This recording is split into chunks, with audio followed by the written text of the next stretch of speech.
Busog ah.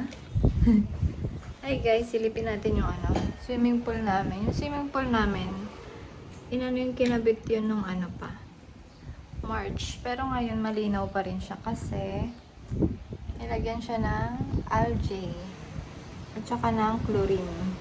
Tandem yan, tas meron siya dapat pakita ko na, kinikwento ko pa yun. Pwede ko naman pakita. Ganito siya, malinaw pa rin yung tubig ng Intex pool dahil dito sa filter pump. Ayan, tapos nilagyan ko yan ng chlorine. Yung malaking tablet ng chlorine. Tapos nilalagay ko siya dito sa floaters na to. Ayan. Ito yung chlorine na nabili ko. 5 yung malalaki. Tapos hinahati ko lang.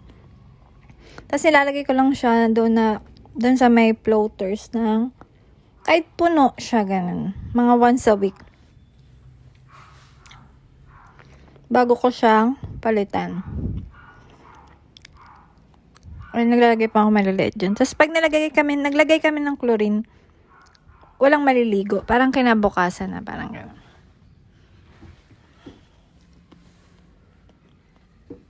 Ang laki ng tulong din ito sa swimming pool.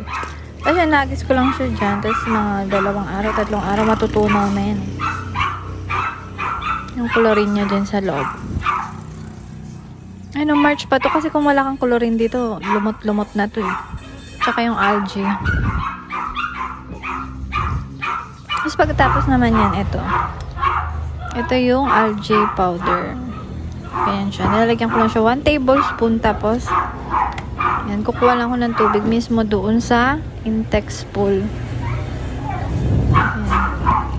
Pagkakuha ko, isi-shake-shake ko lang siya ng ganyan. Nilalagay ko to once a week.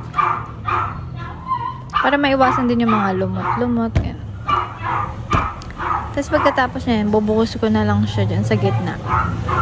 Tapos mag-i-spread naman yan.